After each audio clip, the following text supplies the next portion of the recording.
ഹരിയാന ജമ്മു കാശ്മീർ വോട്ടെണ്ണൽ രാവിലെ 8 മണി മുതൽ നടക്കും. ജമ്മു കാശ്മീരിന്റെ പ്രത്യേക ഭരണഘടനാ പദവി റദ്ദാക്കിയ ശേഷമുള്ള ആദ്യ നിയമസഭാ തെരഞ്ഞെടുപ്പാണെന്ന പ്രത്യേകതയുണ്ട്. ഹരിയാനയിൽ അധികാരത്തിൽ വരുമെന്ന എക്സിറ്റ് പോൾ പ്രവചനങ്ങളുടെ ആത്മവിശ്വാസത്തിലാണ് കോൺഗ്രസ്. കനത്ത സുരക്ഷയിലാണ് വോട്ടെണ്ണൽ കേന്ദ്രങ്ങളുള്ളത്. കൂടുതൽ വിശദാംശങ്ങളുമായി ആദർശ് തുളസീധരൻ ചേരുകയാണ് ഡൽഹിയിൽ നിന്നും.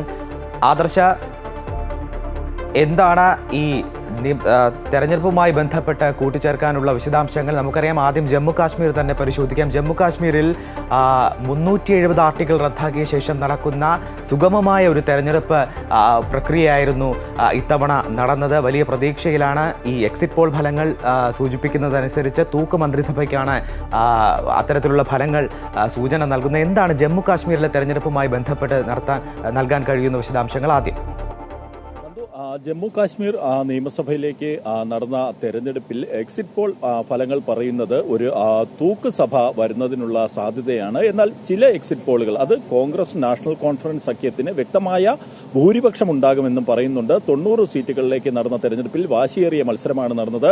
ജമ്മു മേഖലയിൽ BJP വലിയ ശക്തമായ പ്രചാരണമാണ് നടത്തിയത്. എക്സിറ്റ് പോൾ ഫലങ്ങൾ പോലും ജമ്മുവിൽ BJP വലിയ നേട്ടമുണ്ടാക്കുമെന്നാണ് പറയുന്നത്. എന്നാൽ കാശ്മീർ താഴ്വരയിൽ BJPക്ക് വലിയ പ്രകടനമൊന്നും നടത്താൻ കഴിയില്ല. അവിടെ പൂർണ്ണമായിട്ടും നാഷണൽ കോൺഫറൻസ് കോൺഗ്രസ് സഖ്യം ആ മേഖലയിൽ നേട്ടമുണ്ടാക്കും എന്നാണ് എക്സിറ്റ് പോൾ ഫലങ്ങൾ പറയുന്നത്. എന്നാൽ BJP നേതാക്കളുടെ ഭാഗത്തു നിന്നൊക്കെ വന്നിരിക്കുന്ന ഒരു പ്രതികരണം എന്ന് പറയുന്നത് BJPക്ക് പങ്കാളിത്തമുള്ള സർക്കാരായിരിക്കും ജമ്മു കാശ്മീരിൽ അധികാരത്തിൽ വരിക എന്നാണ്. കാരണം കൃത്യമായി തന്നെ BJP ആർട്ടിക്കിൾ 370 റദ്ദാക്കിക്കൊണ്ട് കൃത്യമായിട്ടുള്ള അവരുടെ രാഷ്ട്രീയ നിലപാടിനനുസരിച്ചുള്ള പ്രചാരണവുമായി തന്നെയാണ് ജമ്മു കാശ്മീരിൽ മുന്നോട്ട് പോയത്. അതുകൊണ്ട് തന്നെയാണ് അവർ ഇത്രയും വലിയ ഒരു ആത്മവിശ്വാസവും പ്രകടിപ്പിക്കുന്നത്. എന്നാൽ നാഷണൽ കോൺഫറൻസ് കോൺഗ്രസ് സഖ്യം കൃത്യമായി വ്യക്തമായ ഭൂരിപക്ഷം നേടിക്കൊണ്ട് അധികാരത്തിൽ വരുമെന്ന് തന്നെയാണ് നേതാക്കളൊക്കെ അവകാശപ്പെടുന്നത്. PDPയും വലിയ ഒരു തിരിച്ചുവരവ് ജമ്മു കാശ്മീരിൽ ഉണ്ടാകും എന്നുള്ള പ്രതീക്ഷയിൽ തന്നെയാണ്. അവിടെ നമുക്കറിയാം, ചില ചെറിയ പാർട്ടികൾ നിർണായകമാകുന്നതിനുള്ള സാധ്യത തള്ളിക്കളയാൻ കഴിയില്ല. ഡെമോക്രാറ്റിക് ആസാദ് പാർട്ടി കോൺഗ്രസിൽ നിന്ന് രാജിവെച്ച ഗുലാം നബി ആസാദ്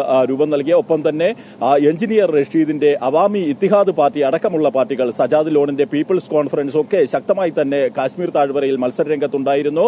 അവരൊക്കെ നേട്ടം കൊയ്യും എന്നുള്ള ആത്മവിശ്വാസത്തിൽ തന്നെയാണ്. CPM ആകട്ടെ തരിഗാമി ഇക്കുറിയും വിജയിക്കും എന്നുള്ള തികഞ്ഞ പ്രതീക്ഷയിൽ തന്നെയാണ് മുന്നോട്ട് പോകുന്നത്. ജമ്മു കാശ്മീരിനെ സംബന്ധിച്ചിടത്തോളം തെരഞ്ഞെടുപ്പ് അട്ടിമറിക്കാൻ ഭീകരവാദ സംഘടനകളുടെ ഭാഗത്തു നിന്നൊക്കെ ശ്രമങ്ങൾ ഉണ്ടാകുമെന്നുള്ള രഹസ്യാന്വേഷണ വിഭാഗത്തിന്റെ മുന്നറിയിപ്പുണ്ടായിരുന്നു. അതുകൊണ്ട് തന്നെ 3 ഘട്ടമായി നടന്ന തെരഞ്ഞെടുപ്പ് കനത്ത സുരക്ഷയിലാണ് നടന്നത്. അവിടെ രേഖപ്പെടുത്തിയ പോളിംഗ്, അത് കനത്ത പോളിംഗ് രേഖപ്പെടുത്തിക്കൊണ്ട് ജനങ്ങൾ ഈ ഭീകരവാദികളുടെ നീക്കങ്ങളൊക്കെ തള്ളിക്കളഞ്ഞു എന്നുള്ളതും ഇതിൽ നിന്ന് വ്യക്തമാവുകയും ചെയ്തു. എന്തായാലും വോട്ടെണ്ണൽ നടക്കുന്നതും കനത്ത സുരക്ഷയിൽ തന്നെയാണ്. വോട്ടെണ്ണൽ കേന്ദ്രങ്ങളിലൊക്കെ ത്രിതല സുരക്ഷാ സംവിധാനമാണ് ഏർപ്പെടുത്തിയിരിക്കുന്നതെന്നാണ് ജമ്മു കാശ്മീർ പോലീസും സുരക്ഷാ സേനയും അറിയിച്ചിരിക്കുന്നത്. ജമ്മു കാശ്മീരിനെ സംബന്ധിച്ചിടത്തോളം BJP സർക്കാർ രൂപീകരണത്തിനുള്ള എല്ലാ ശ്രമങ്ങളും നടത്തും എന്ന് തന്നെയാണ് നേതാക്കൾ പറയുന്നത്. എന്നാൽ കൃത്യമായിട്ട് ഉള്ള ഒരു ഭൂരിപക്ഷത്തോടുകൂടി അധികാരത്തിൽ വരും എന്നുള്ള തികഞ്ഞ ആത്മവിശ്വാസം തന്നെയാണ് നാഷണൽ കോൺഫറൻസ് കോൺഗ്രസ് ക്യാമ്പ് പങ്കുവയ്ക്കുന്നത്. അവർ PDPയുടെ പിന്തുണയും ആവശ്യമെങ്കിൽ സ്വീകരിക്കാൻ തയ്യാറാണ് എന്നുള്ള സൂചനയും നൽകിയിട്ടുണ്ട്. എന്തായാലും നിലവിൽ കോൺഗ്രസിന്റെയും നാഷണൽ കോൺഫറൻസിന്റെയും ഒക്കെ നേതാക്കൾ സർക്കാർ രൂപീകരിക്കേണ്ട ഒരു സാഹചര്യമുണ്ടായാൽ അതിന് തയ്യാറെടുത്ത് കഴിഞ്ഞിരിക്കുന്നു എന്നാണ് നമുക്ക് മനസ്സിലാക്കാൻ കഴിയുന്നത്. ജമ്മു കാശ്മീരിന്റെ കാര്യം വ്യക്തമാണ്. ഇനി ഹരിയാനയിലേക്ക് നമ്മൾ പോവുകയാണെങ്കിൽ, ഹരിയാനയിൽ എന്തൊക്കെയാണ് സംഭവിക്കുന്നത്? ഈ എക്സിറ്റ് പോൾ ഫലങ്ങൾ അനുസരിച്ച് കോൺഗ്രസ് വലിയ പ്രതീക്ഷയിലാണ് ഹരിയാനയിൽ ഉള്ളത് എന്നുള്ളതാണ് നമ്മൾ മനസ്സിലാക്കേണ്ടത്.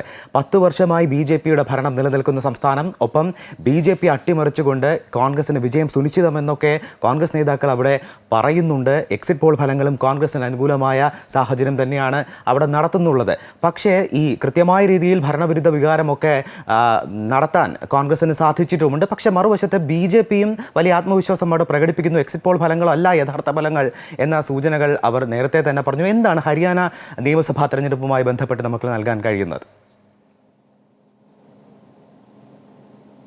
നന്ദു, ഹരിയാനയെ സംബന്ധിച്ചിടത്തോളം അവിടെ എക്സിറ്റ് പോൾ ഫലങ്ങൾ പോലെ കോൺഗ്രസ് തന്നെ അധികാരത്തിൽ വരും എന്നുള്ള ആത്മവിശ്വാസം തന്നെയാണ് കോൺഗ്രസ് നേതാക്കൾ പ്രകടിപ്പിക്കുന്നത്. അവർ എക്സിറ്റ് പോൾ ഫലങ്ങൾ പറഞ്ഞതിനും അപ്പുറം ഏകദേശം 75 സീറ്റെങ്കിലും നേടും എന്നുള്ള ഒരു ആത്മവിശ്വാസം തന്നെയാണ് മുതിർന്ന കോൺഗ്രസ് നേതാക്കളൊക്കെ പ്രകടിപ്പിക്കുന്നത്. കാരണം അത്രയും ഭരണവിരുദ്ധ വികാരം BJP സർക്കാരിനെതിരെ ഉണ്ടായിരുന്നു എന്നാണ് കോൺഗ്രസ് നേതാക്കൾ പറയുന്നത്. നമുക്കറിയാം, കർഷക സമരമായാലും ഗുസ്തി താരങ്ങളുടെ സമരമായാലും അതൊക്കെ ഹരിയാനയെ ഏറെ സ്വാധീനിച്ചിരുന്നു. അതുകൊണ്ട് തന്നെയാണ് കോൺഗ്രസ് ഇത്രയും വലിയ ഒരു ആത്മവിശ്വാസം പ്രകടിപ്പിക്കുന്നത്.